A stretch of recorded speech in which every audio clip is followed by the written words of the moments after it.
The United Kingdom has become a mere shadow of the nation that gave us freedom of speech, freedom of the press, a host of other rights that we take for granted but probably should not take for granted.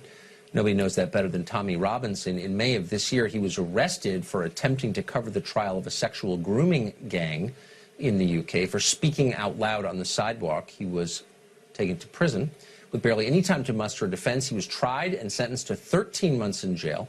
Now, after more than 2 months behind bars in solitary confinement, during which time he was attacked by journalists in the UK, almost nobody defended him.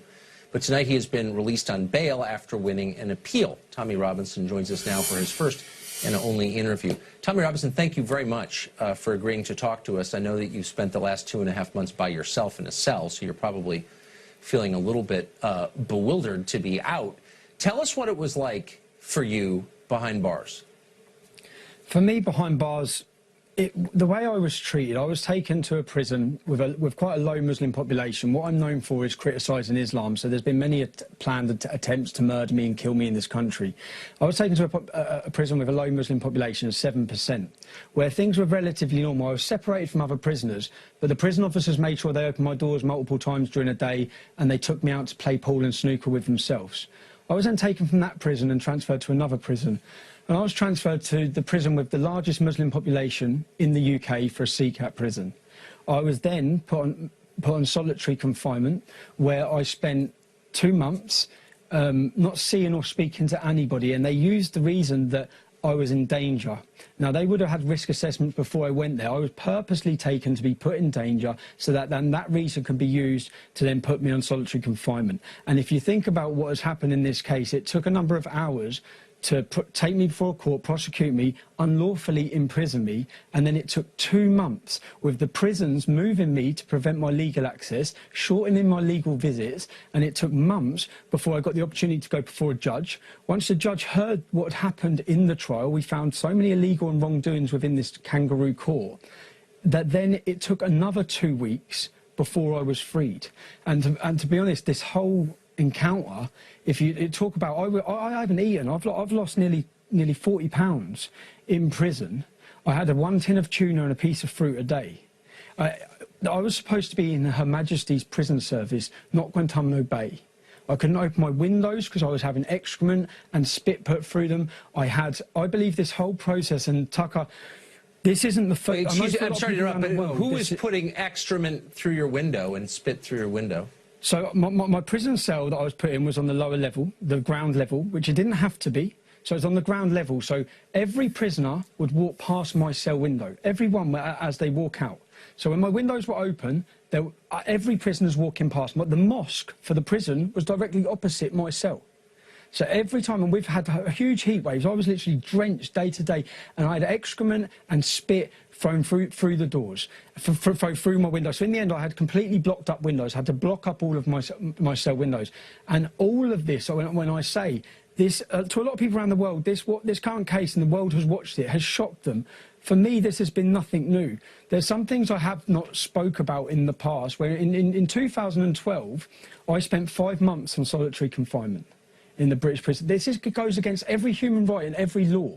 I spent 5 months on solitary. When I come out, I was diagnosed with a form of post-traumatic stress disorder. I've never spoke about that publicly because I don't want to insult members of the military who have witnessed war and try and compare being locked in a cell and on solitary confinement to that.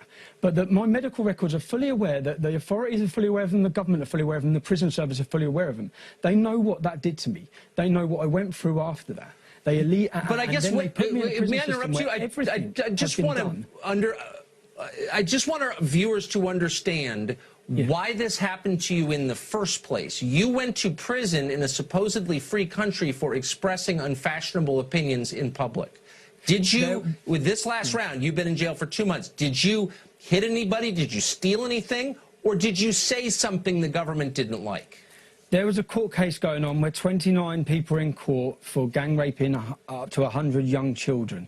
Now, I stood outside the court and I spoke, and all I done was read a BBC News article that is still online now for millions of people to see. Now, and I was taken and everyone would have watched the video, they said for a breach of the peace, they transported me to a police custody, and then my solicitor contacted the police custody. Then they emailed my solicitor, which my solicitor has this email, saying I was being released. Then they took me in a van back to the court through the back door. They put me up before a judge, and media reports have said that I pled guilty. At no point was I even asked whether I was guilty or not guilty. I was not even told, and I still, to this point now, have not been told and do not know what it is I'm deemed to have done wrong. In a British court of law, for a fair trial for anyone, they have to understand what it is they're being accused of. Contempt of court. That's all I've been told. What contempt of court? I was fully aware outside that court. I made sure to point out that these men are innocent until proven guilty. I said alleged. I was non-confrontational. There is no, the judges, and I know the law, the judges have no power to issue reporting restrictions on anybody, on any information that is already in the public domain. I was taken and whisked away, and what we've seen this week is the highest judge in our country has completely condemned this as flawed, completely criticised the handling of this case, the kangaroo court style it was to imprison me, and my biggest concern with it is, at this time, that when this has happened, and so many people, I say thank you to the Middle East Forum, a thank you to Congressman Gosar, a thank you to Ambassador Brownback, people, a thank you to yourself, Tucker, people who come out, because we know that in this country, anyone who speaks about Islam, you can be completely liberal. The minute you mention, criticise Islam, you are deemed and attacked by everybody. Now, and people put their neck on the line. Let me just ask you now, did anyone defend you? I mean, even if people disagree with you, you would think some would say he has a right, this man has a right to express his opinions. Did anybody defend your right to say what you think is true? Everyone of authority and every media company and mainstream media lined up to completely do hatchet jobs about why I should be in prison and how I deserve to be in prison. And the worst one, I'm reading a human rights lawyer defending why I should be in prison. Now, I'm in prison. I'm facing absolute... Yep. They know what they're doing to me. They know... At the time when I was in prison, they then come and see me in my prison cell and say, police are on their way to your house because there's intel there's going to be acid attacks against your wife.